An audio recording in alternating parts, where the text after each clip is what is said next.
Petit théâtre de nuit, une émission de Géraldine Gérard. Aujourd'hui, Le Comte Kostia, d'après Victor Cherbuliez. Réalisation Georges Perroux.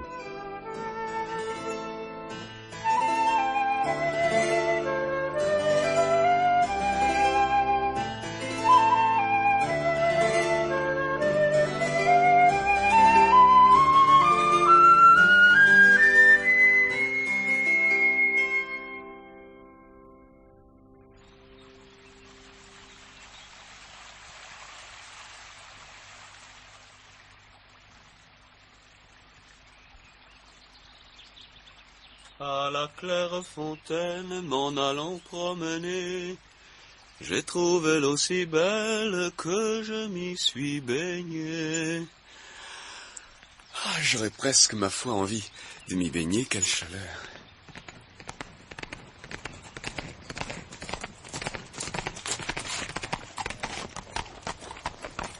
Doucement, Soliman, doucement. Tu as soif, mon vieux. Nous arrivons à la fontaine. Un cavalier qui parle français en plein cœur de l'Allemagne. Comme il est jeune. C'est presque un enfant. Hé, l'homme! Videz la place, mon cheval a soif! Vous le prenez de bien haut, mon petit ami. Un Français? En français ou en allemand, je vous prie de sortir de là! Vite, sinon... Jeune homme, je n'aime pas les cravaches qui sifflent si près de mon visage. Là. C'est pourquoi je me vois obligé de vous enlever cette cravache des mains avec le bout de ma canne. Rendez-moi ma cravache! Rendez-la moi, si vous ne voulez pas que je meure de rage! Tenez, je vous la rends. J'ai pitié de vous. Dites-moi merci. Jamais! Vous n'êtes qu'un enfant mal élevé et orgueilleux! Et qui peut-il être? Alors, en route.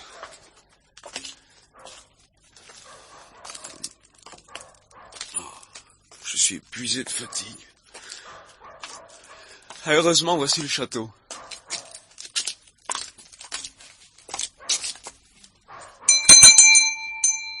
Enfermez les chiens! Enchaînez vos races!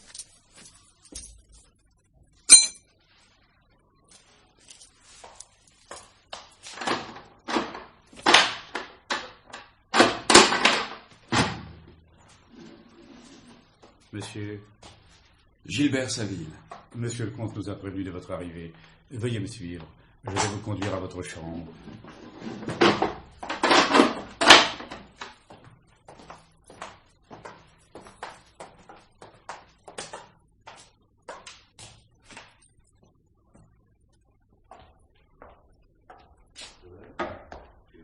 Votre chambre est dans cette tour.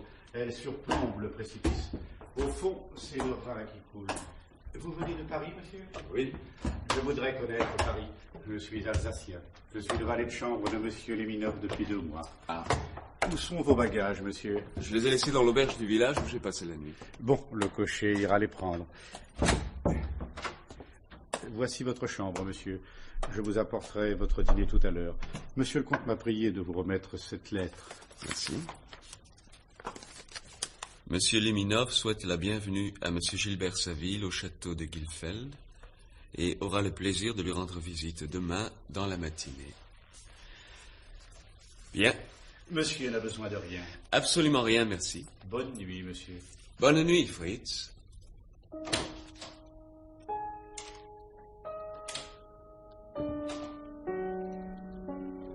Quel enrichissement ou quelle amertume trouverais-je ici?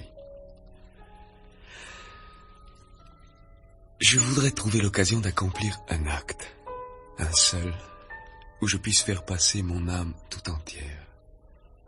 Un acte de foi, de dévouement. Gilbert, mon ami, tu rêves. Mais comment ne pas rêver lorsqu'on a un précipice sous sa fenêtre et le Rhin, le fleuve cher à Goethe, pour vous bercer de sa chanson?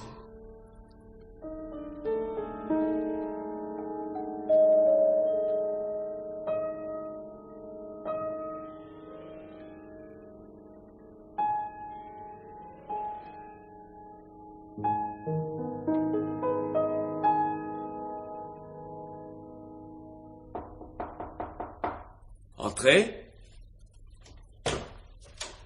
Monsieur le comte. Monsieur Saville, que je suis heureux de vous voir chez moi. Vous avez en la personne du docteur Lérins un ami très chaud. Je le sais, lui et madame Lérins ont été pour moi une véritable famille. Monsieur Lérins fait un cas infini de vos mérites. Il pousse même l'obligeance jusqu'à me donner à entendre que je suis tout à fait indigne de posséder un pareil trésor de sagesse et d'érudition dans ma maison. Il me dit que vous êtes à la fois timide et fier. Il a tout à fait l'air de me considérer comme un loup-garou. Monsieur Saville, regardez-moi bien. Voyez-vous des griffes au bout de mes doigts? Monsieur le comte, je ne me défie jamais des griffes de mon prochain, seulement si d'aventure il m'arrive de les sentir, je crie très fort et je me défends. Monsieur Lérins me dit encore que vous êtes ce qu'on appelle une belle âme. Qu'est-ce au juste qu'une belle âme? Qu'en pensez-vous? Je pense à la prière du philosophe. Mon Dieu, gardez-moi de mes amis, je me charge de mes ennemis. Monsieur mon secrétaire, vous me plaisez beaucoup. D'après ce que m'a dit monsieur Lérins, vous avez l'intention, je crois, d'écrire une histoire complète de Byzance. Oui, depuis Constantin le Grand jusqu'à la prise de Constantinople. J'ai la chance de posséder la Byzantine, édition du Louvre, en 36 volumes. C'est une chance inestimable, en effet. Nous commencerons à travailler dès demain. La salle à manger est aux mains des maçons, il y en a pour une quinzaine de jours. Pendant ce temps, nous prendrons nos repas dans nos chambres. À demain, monsieur Saville. À demain, monsieur le comte.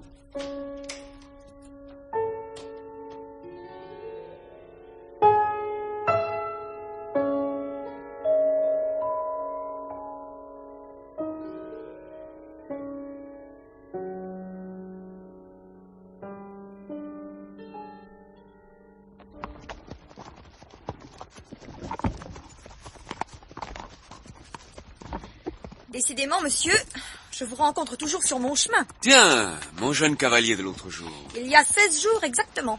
Vous les avez comptés? J'ai des raisons de les avoir comptés. Pourquoi êtes-vous venu me parler maintenant? Pour vous dire ceci. Votre visage, votre démarche, le son de votre voix me déplaisent. J'ai l'habitude de venir souvent dans ce bois et je compte que vous m'épargnerez le spectacle de votre vue chaque fois que vous le pourrez. Je vous le promets, car je n'ai moi-même aucun désir de vous rencontrer. Les hommes sont tous des êtres fourbes, lâches, ou ce sont des tyrans. Je n'aime que mon cheval. Je vous remercie pour tous les hommes, et en particulier pour moi et pour votre groom qui vous attend. Ce n'est pas mon groom, c'est mon geôlier. Fouillez dans ses poches, vous y trouverez un martinet. Je ne crois pas beaucoup à ce martinet. Et à ça, vous y croyez, vous? Qu'est-ce que c'est que cette marque rouge autour de votre poignet? Il y a 16 jours, le jour de notre première rencontre, j'ai fait une folie. Je me suis amusée à tromper la surveillance de mon gardien. Pour cette raison, j'ai été tenue pendant 15 jours à la chaîne dans des oubliettes. Je ferai n'importe quoi pour ne pas s'y retourner. Vous voyez? Moi aussi, je suis lâche, comme les autres hommes. Adieu!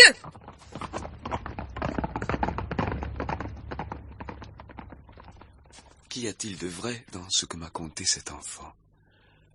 Qui est-il? Serait-il le fils du comte Kostia?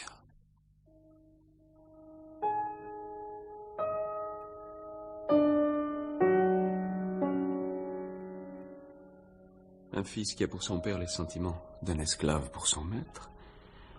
Un père qui témoigne à son fils des sentiments qui ressemblent à de la haine.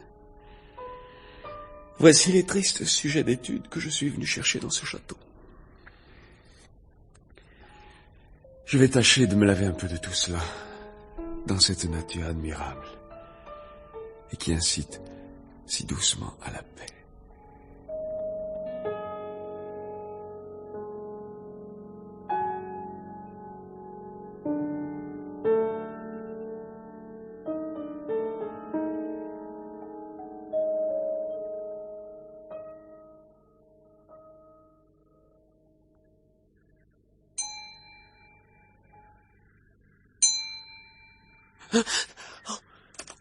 Oh, 2 heures. Mais ce n'est pas possible. Comment ai-je pu dormir si longtemps? Heureusement que je suis le seul à avoir mes entrées libres dans la tour. Alors. Ma clé. Où ai-je ma clé? La voici.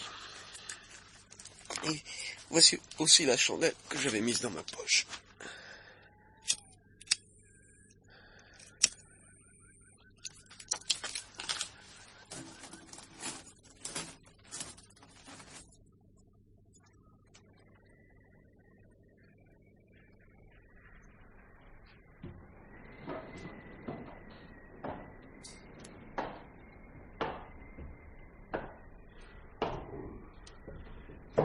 fois-ci au premier palier. Mais il y a du vent dans ce couloir. Plus que 2 étages à monter et je serai chez moi.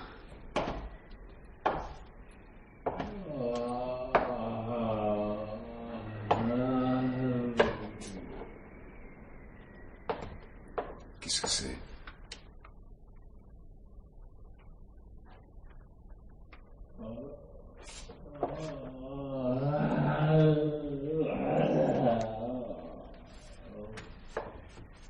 Qui est là? Avez-vous besoin de secours? Hé!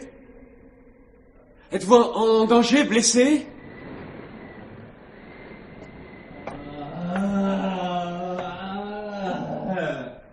Je crois que c'est au fond de la galerie. Vite. Oh, le vent a éteint ma bougie. Je ne sais plus où je suis. Où suis-je?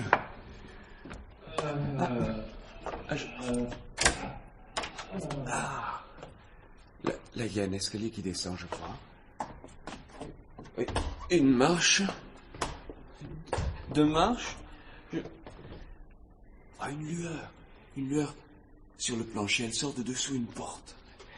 Ah oui. Oui, c'est là. C'est là. Mais la plainte a cessé. Qui peut être dans cette chambre? Je vais essayer de voir par le trou de la serrure.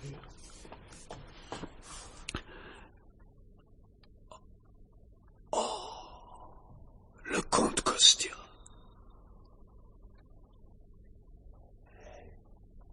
Ces portraits. Oh. Comme il est lourd. Pourtant, celle qui a servi de modèle était si mince, si légère. Olga, ton portrait me brûle. Il faut éteindre ce feu qui me brûle. Il faut détruire ce portrait. Ce portrait. Oui, je peux le détruire. Mais l'autre, je ne peux pas le tuer. Cette ressemblance, ces cheveux, cette bouche, ce sourire. J'ai tué le sourire, j'ai enterré le sourire. Mais le grain de beauté est toujours là, au coin de la bouche. Le sourire n'existe plus.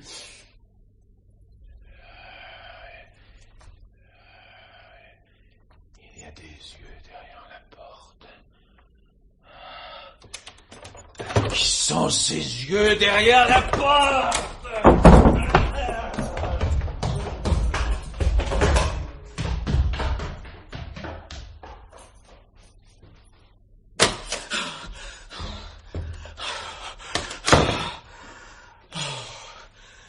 C'est ma chambre. Dieu soit loué.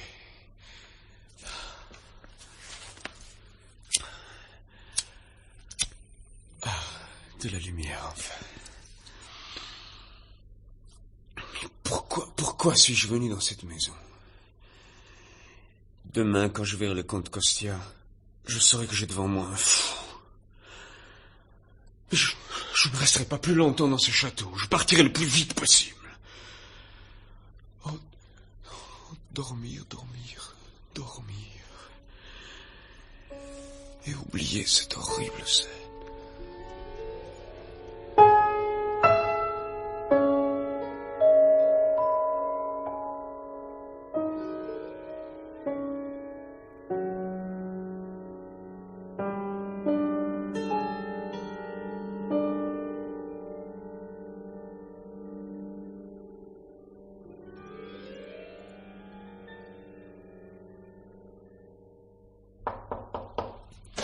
Bonjour, camarade. Voici votre déjeuner, camarade. Comment? Qu'est-ce que vous avez dit? J'ai dit bonjour, camarade. Qui vous a permis de me parler de cette façon? C'est le maître. Vraiment? Eh bien, allez dire à votre maître que je ne suis pas votre camarade! Voici un incident qui va faciliter ma décision. Je vais voir le comte immédiatement. Est-ce que sa crise de folie sera passée?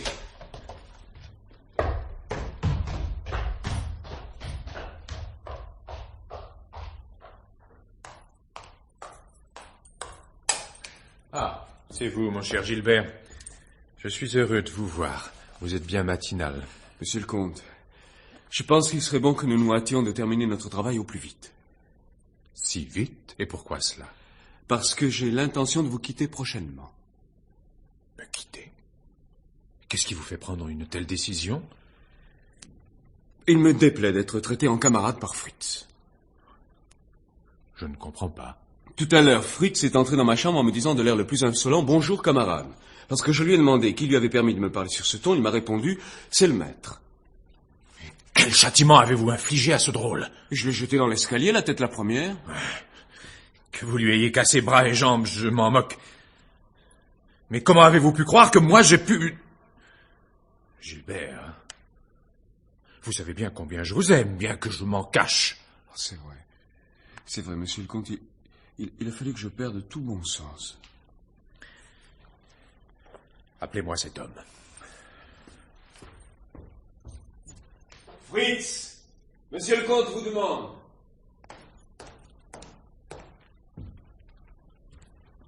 Monsieur le comte. Voulez-vous me dire ce qui vous a donné l'idée de traiter M. Saville comme vous l'avez fait? Cette idée ne vous est pas venue comme ça. C'est Monsieur Stéphane. Ah, c'est Monsieur Stéphane. La chose est plus grave que je ne le pensais. Il m'a donné 2 écus, à condition que pendant 8 jours, je dirai à monsieur le secrétaire « Bonjour, camarade ». Allez dire à Ivan de m'amener Monsieur Stéphane. Bien, monsieur le comte. Je vous en prie, monsieur le comte, ne donnez pas de suite à cette ridicule affaire qui n'est qu'une gaminerie. J'ai réagi d'une manière stupide, j'ai puni Fritz avec une sévérité peut-être exagérée, mais je me déclare satisfait. Fritz n'a été qu'un instrument. Le vrai coupable doit être châtié. Ce coupable-là, je n'ai pas de mal à lui pardonner, il est si malheureux. Monsieur Saville, ces derniers mots témoignent d'un oubli singulier de nos conventions. Qu'est-ce qui vous fait juger que mon fils est malheureux? Peut-être trouvez-vous que je ne lui montre pas assez d'affection. Les Léminov ne sont pas tendres. Cet enfant est à la fois faible et violent. Il unit des passions très ardentes et une déplorable puérilité. Je l'entends qui marche dans le couloir. Au nom de la bonne amitié qui nous unit, monsieur le comte, ne punissez pas cet enfant pour une espièglerie que je lui pardonne de bon cœur. Je ne peux rien vous refuser, mon cher Gilbert. Je lui fais grâce des oubliettes. Merci, monsieur le comte. Il suffira qu'il vous fasse des excuses. Me faire des excuses, mais ce sera pour lui le plus cruel des supplices. Nous lui laisserons le choix. Je vous en supplie, ne l'obligez pas à me faire des excuses. Ah, cette fois, vous m'en demandez trop. Question de principe. Entre, Stéphane.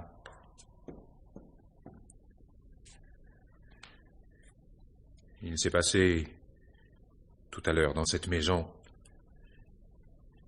une scène de la dernière inconvenance. Mon valet de chambre s'est permis de dire à mon secrétaire « Bonjour, mon camarade ». Tiens, cela te donne envie de rire. Ce qui me donne envie de rire, c'est l'incroyable sottise de Fritz. Je suis heureux de voir que tu le désavoues. Figure-toi qu'il a voulu me faire croire qu'il avait agi sur tes ordres. Je vois qu'il en a menti. Il ne me reste plus qu'à le chasser. C'est moi le coupable. Admirable invention, je ne vois pas pourquoi tu te moques de sa sottise. Je ne lui avais pas dit d'appeler Monsieur Saville son camarade, mais de le traiter en camarade. Le pauvre idiot. Il faut lui pardonner. Et puis-je savoir quel était ton mobile en faisant insulter Monsieur Saville? Je voulais l'obliger à quitter la maison. Pourquoi cela? Parce que je le hais. Haïr? Sais-tu seulement ce que c'est que de haïr? Tu n'as pas le droit de prononcer ce mot terrible. Pour en soutenir le poids, il faut d'autres épaules que les tiennes. D'ailleurs, c'est l'être le moins haïssable que mon ami Gilbert. Juge-en, il m'a arraché la promesse de ne pas te punir. 2 mots d'excuse. C'est tout ce qu'il réclame de toi. Mais je... Des excuses! Eh bien. Nous attendons. Des excuses à lui? Jamais! Tu as insulté M. Saville et tu refuses de lui demander pardon.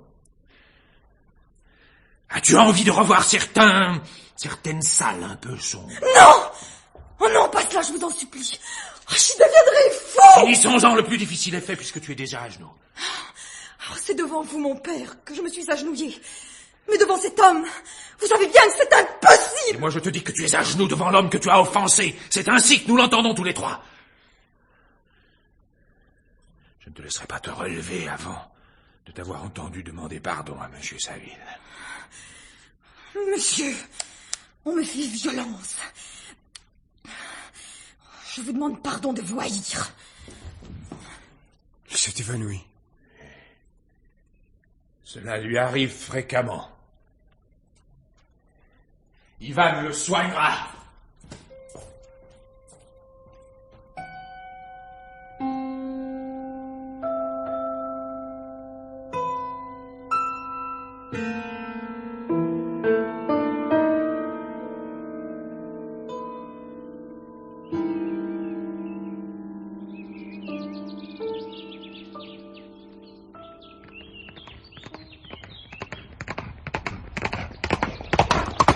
Attention, monsieur! Si je n'avais fait un saut de côté, il me piétinait. Il faut lui pardonner, monsieur. Son esprit est bien malade. Ivan, je ne savais pas que vous parliez si bien français. Le barin m'a obligé à apprendre à parler votre langue, afin que les autres serviteurs russes ou allemands ne puissent comprendre quand je parle avec mon jeune maître. Monsieur Saville, vous êtes bien imprudent. Vous nous ferez tuer. Le jeune maître, moi et vous avec nous. Qu'est-ce qui vous fait parler ainsi, Ivan? Plusieurs choses, et surtout celle-ci.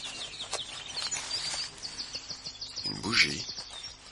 C'est celle que vous avez perdue l'autre nuit dans le couloir. Si l'on vous avait surpris, votre vie aurait été en grand danger. Heureusement que j'avais enfermé le barin à double tour, comme il le veut quand il est en crise. Grâce à Dieu, le docteur Vladimir Pavlovitch sera bientôt ici. Qui est le docteur Pavlovitch? Un grand médecin. Il est très savant. Chaque année, il vient soigner le barin lorsqu'il a ses crises. Il en a chaque été. Ivan, mon cher Ivan, il faut absolument que je parle à votre jeune maître. À cause de moi, il a subi une affreuse humiliation. Il se méprend sur mes sentiments à son égard. Ivan, laissez-moi m'expliquer avec lui. D'ailleurs, vous ne risquez rien. Vous ne risquez rien, je vais quitter le château. Et vous aurez raison. Vous êtes trop curieux pour rester ici. Je veux bien vous laisser parler avec Stéphane, mais ne me demandez plus jamais une telle complaisance. Je vous remercie, Ivan. Mon jeune maître est dans l'allée, là, sous les saules. Allez-y, mais je ne vous promets pas qu'il vous fera bon accueil. Monsieur Stéphane! Monsieur Stéphane! Accordez-moi quelques instants d'entretien. Allez-vous-en! Allez-vous-en, je lance mon chien sur vous! Monsieur, vous le voyez, vous n'avez plus rien à faire ici. Laissez-moi faire, Ivan. Pourquoi venez-vous troubler ma solitude? Comment osez-vous me parler après? Je vous en prie, écoutez-moi une minute. Je vous apporte une bonne nouvelle. Vous? Une bonne nouvelle? Je viens vous annoncer mon prochain départ. En effet, c'est une nouvelle excellente autant qu'imprévue. Mon cher monsieur, à quelle heure partez-vous? Dites-moi l'heure. Je veux assister à cet instant délicieux, émouvant. Je vous jure que dans 8 jours, je partirai pour ne plus revenir. À moins que vous-même ne m'ayez prié de rester. Oh, c'est trop fort. Vous êtes capable de vous imaginer... De m'imaginer que dans ces quelques jours que je vous demande, j'arriverai à me faire un peu connaître de vous. Et qu'une amitié pourra naître entre nous. Vous délirez. J'en ai assez entendu. Laissez-moi passer avec mon cheval. Non, un mot seulement. Soumettez-moi à quelque épreuve. N'auriez-vous pas un caprice qu'il fût en mon pouvoir de satisfaire? Jetez-vous à mes pieds. Traînez-vous dans la poussière. Demandez-moi pardon. Impossible, je suis comme vous, je ne saurais m'agenouiller que si un plus fort que moi m'y contraignait. Non, aussi bien, je voudrais qu'il y eût un danger dans l'épreuve à laquelle vous me soumettriez. Ah, vous le voulez? Tenez, je vais lancer mon gant à mon bulldog. Vorace, garde le gant de ton maître. Monsieur Saville, est-il de me rapporter ce gant? Certainement. Vorace, donne-moi ce gant. Non! Non, je vous en prie. Il ne s'agit pas d'une épreuve, mais d'une plaisanterie. Ce chien n'est pas aimable.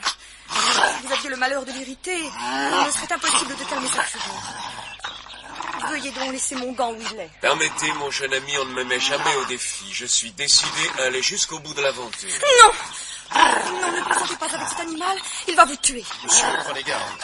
Ce chien est une bête féroce. Je prendrai ce gant et le rapporterai à son propriétaire. Vous êtes fou, n'avancez plus. Voici le gant. Jetez ce gant à terre. Grimpez dans un arbre, le chien va vous tuer. Stéphane, vous aurez votre gant.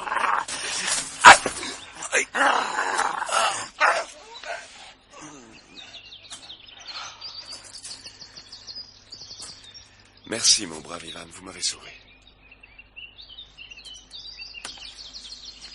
Voici votre gant, Stéphane. Par malheur, je suis condamné à vous faire toujours du chagrin. C'est à cause de moi qu'Ivan a tué votre chien. Oh, l'horrible plaie que vous avez à l'épaule. Voilà mon jeune maître qui va s'évanouir. Monsieur, vous avez encore fait de la bonne besogne. Mais votre blessure saigne beaucoup.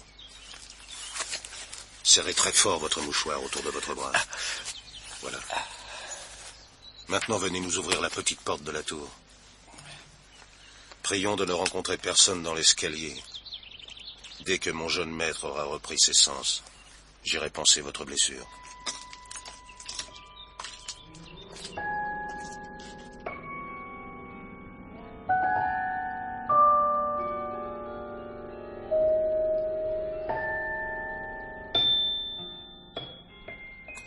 Mon cher Gilbert, je suis désolé de ne pouvoir rester à prendre le thé avec vous ce soir. Le docteur Vladimir Pavlovitch m'attend dans ma chambre pour me donner des soins. Êtes-vous souffrant, monsieur le comte? Chaque année, à la même époque, j'ai des attaques de névralgie dans la tête. Mais le docteur Pavlovitch m'aura bientôt guéri. C'est un merveilleux médecin. Vous l'avez rencontré plusieurs fois depuis son arrivée chez nous. Qu'en pensez-vous? J'ignore si c'est un grand savant, mais c'est certainement un grand artiste. Très juste, votre comparaison. La médecine est un art plus encore qu'une science. Je soupçonne que la placidité de son visage n'est qu'un masque, sous lequel se cache une âme passionnée. Passionné n'est peut-être pas le mot. Ses passions ne sont que cérébrales. Il fut un temps où il se croyait amoureux, mais il ne tarda pas à reconnaître son erreur. Alors, je vous quitte. Le père Alexis est endormi selon son habitude. Je vous laisse en tête-à-tête avec Stéphane. Hein?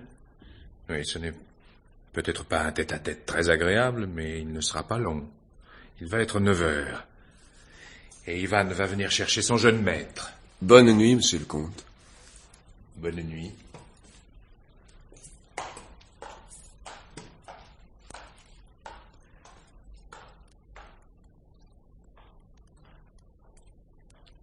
Monsieur Saville, comment va votre bras?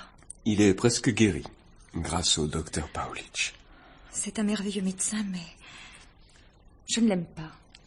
Je ne vous suis pas toujours dans vos inimitiés, mais pour cette fois, je suis de votre avis. En face de Vladimir Pavlovitch, j'éprouve un véritable malaise.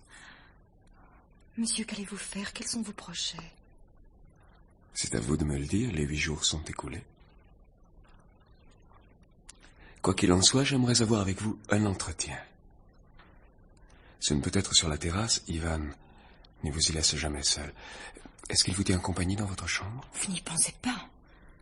Passé 9 heures, Ivan ne se permet pas de mettre les pieds chez moi. Nous pourrions donc parler sans être entendus.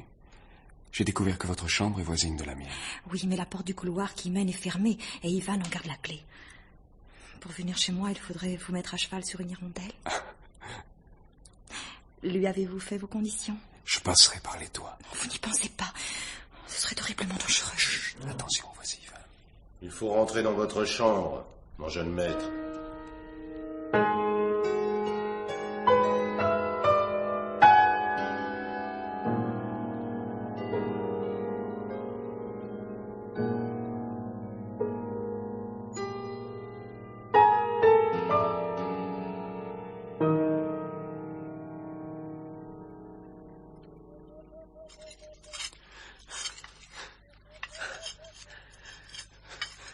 Sa chambre est éclairée. Il a laissé sa fenêtre ouverte. Il m'attend.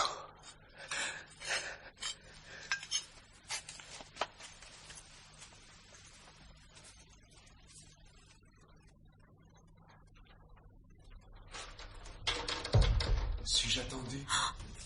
Oh, grand Dieu, vous l'avez fait. Vous êtes venu. Comment vous y êtes-vous pris, le toit est si raide? Je me suis promené sur les toits. C'était une promenade très instructive. J'ai rencontré des chouettes, des rats. Ah, ne riez pas, ceci est très grave. Vous avez risqué votre vie pour me voir, mais pourquoi? Pour devenir votre ami. Croyez-vous que j'en veuille la peine? Je ne suis guère aimable. Depuis 6 ans, personne n'est venu ici, sauf Ivan. Pourtant, cette chambre communique avec celle de mon père par une petite porte au fond de l'alcôve qui donne sur un escalier. Il pourrait donc nous surprendre? La porte est condamnée depuis 6 ans. Sincèrement, pourquoi êtes-vous venu ici? Je suis venu parce que j'éprouve pour vous de l'amitié. Comment est-ce possible? C'est une question à laquelle personne ne peut répondre. L'amitié naît comme l'amour. Là où cela lui plaît. Moi, dès le premier jour où je vous ai vu, je vous ai pris en haine. Pourquoi? Parce que on ne vous a pas appris à aimer, ni à être aimé. Aimer? Je ne le fus jamais. Si ma mère m'aimait, probablement. Sûrement même. Mais lorsqu'elle est morte, je n'avais que 10 ans. Après ses obsèques, je restai une semaine enfermée dans mon appartement. Un jour, malgré ma gouvernante, je sortis et allai frapper chez mon père. Je voulus me précipiter pour l'embrasser. Il me repoussa avec une telle violence que je tombai et que ma tête alla heurter contre un meuble. Ma tête était ensanglantée. Je me relevai. Mon père me regarda, éclata de rire et sortit de la pièce. Monsieur Saville, c'est affreux, n'est-ce pas, un père qui rit en voyant son enfant blessé? Stéphane, appelez-moi Gilbert, puisque nous allons être des amis. Gilbert, Gilbert, vous vous faites des illusions. Vous éprouvez de l'amitié pour moi, avez-vous dit? Vous m'en demanderez en retour, c'est naturel. L'amitié doit vivre d'échanges. Je ne sais pas si je pourrais vous donner ce que vous espérez. Moi, je sais. Je sais, je vous apprendrai. Vous me laisserez le soin de vous enseigner que votre âme est capable de rajeunissement, à condition de le désirer. Vous êtes venu comme le père Alexis pour me prêcher la conversion. Ah non, non, pas la conversion. Je ne fais pas de miracle. Mais la métamorphose. La métamorphose des plantes, comme on l'enseigne dans un livre que j'ai vu souvent entre vos mains. Il est bien question de livre. Il suffit d'acheter un oignon, tout gris, tout ridé, et de le mettre dans la terre en lui disant « Tu seras Alice superbe ». Et il devient Alice. Vous parlez de mon âme, et ma vie, ma destinée. Trouverez-vous un moyen de les métamorphoser? Nous en chercherons le secret ensemble. Croyez au soleil, Stéphane. Croyez aussi à l'imprévu. Il faut que je m'en aille maintenant. Il ne faudrait pas que le jour me surprenne. Pourrez-vous revenir? Souvent? Très souvent. Laissez-moi repasser par cette fenêtre maintenant. Oh, je vais avoir bien peur pour votre vie. En me penchant, je pourrais vous suivre jusqu'à ce que vous soyez arrivé à votre chambre. Au revoir, Stéphane, mon ami. Oh, Saint-Georges, aidez-moi à garder mon secret.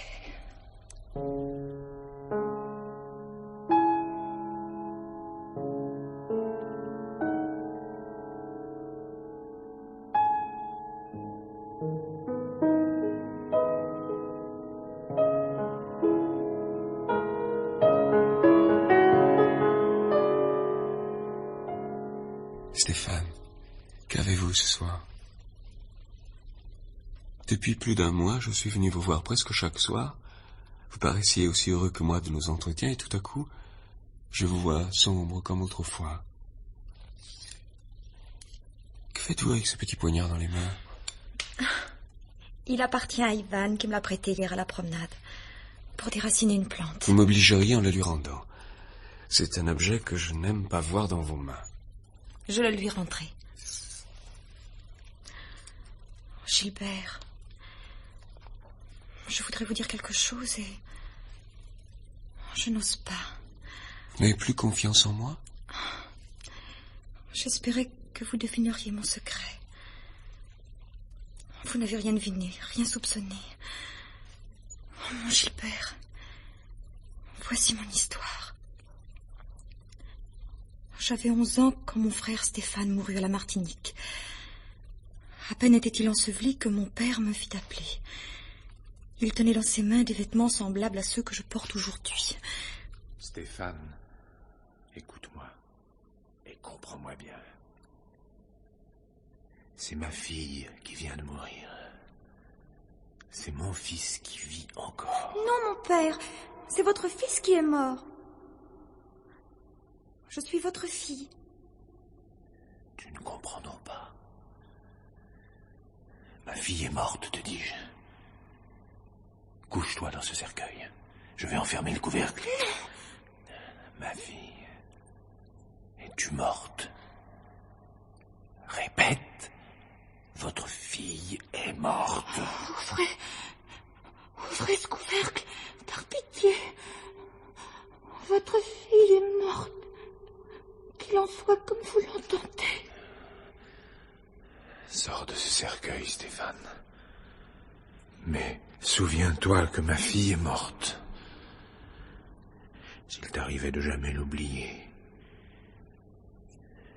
je te tuerai.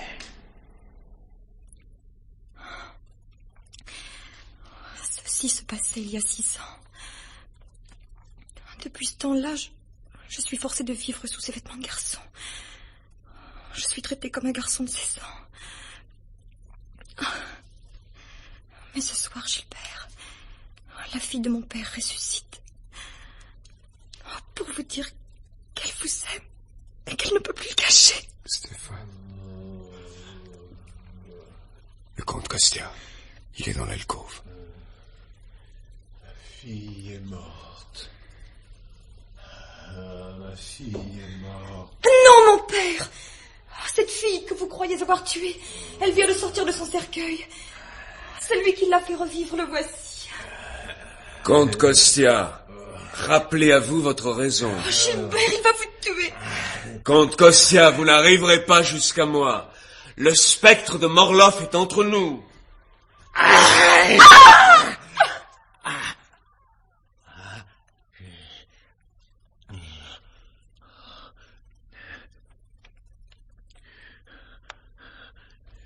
Gilbert, sortons de cette chambre. Venez avec moi. Écoutez-moi, monsieur le comte. Ne dites rien, Gilbert. Je vous dois de la reconnaissance. Votre sang-froid m'a rendu la raison et empêché de commettre un nouveau crime.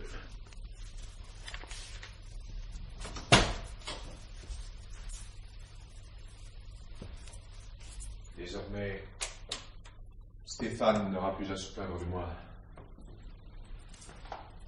Entrez ici avec moi. Le docteur Vladimir m'y attend. Eh bien, comment l'affaire s'est-elle passée? Fort bien. Je n'ai tué personne. La raison de ce jeune homme m'a rendu la mienne. Docteur Vladimir Pavlovitch, c'est vous qui aviez surpris mes rendez-vous avec Stéphane. Oui. Fritz, vous avez vu un soir, quand vous vous rendiez chez Stéphane, parlez-toi. Mais pourquoi avez-vous prévenu le comte?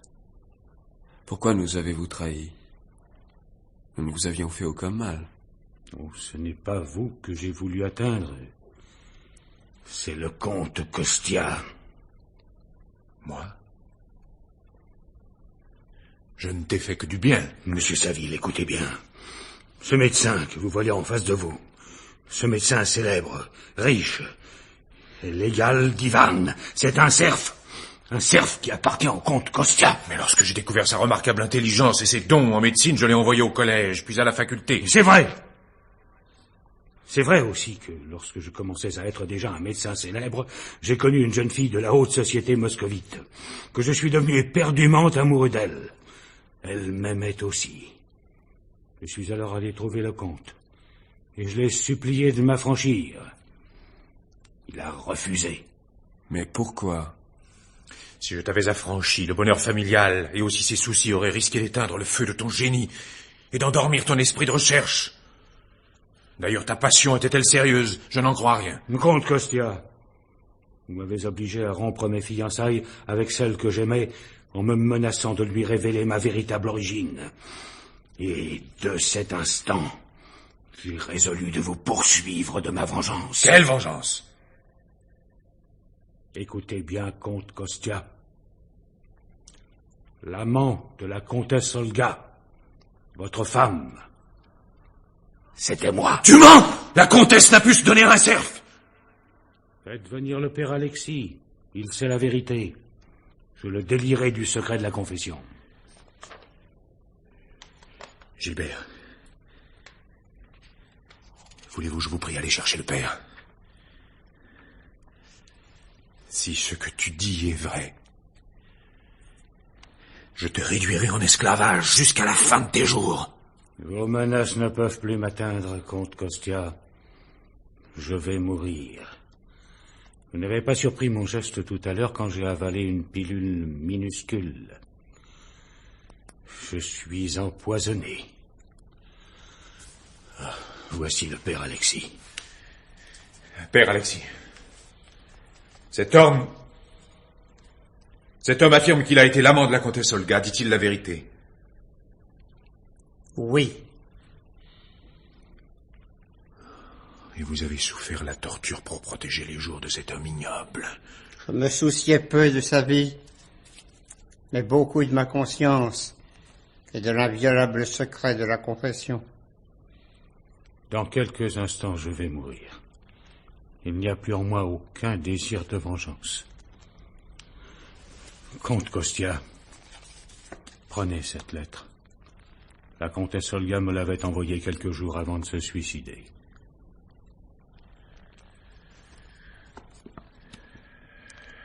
J'ai hélas acquis la certitude que je vais être mère. Je voudrais mourir de honte et de chagrin. Je n'avais connu jusqu'à présent que la joie et la fierté de donner naissance à Stéphan et à Stéphane. Après 6 années de mariage heureux. Stéphane est votre fille. Si je ne l'ai pas tué, c'est bien grâce à vous, Gilbert. Mais je lui ai imposé une vie atroce.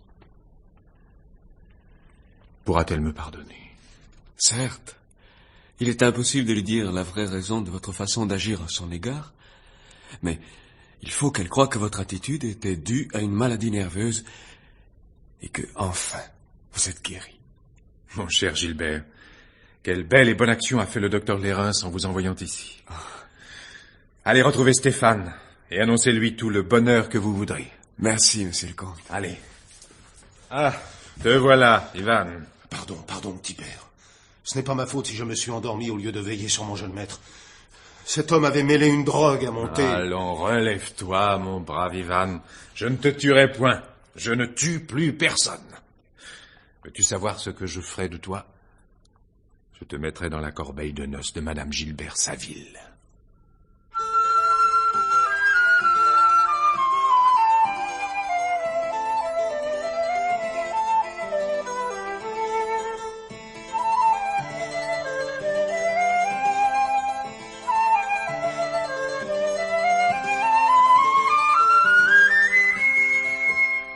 Petit théâtre de nuit.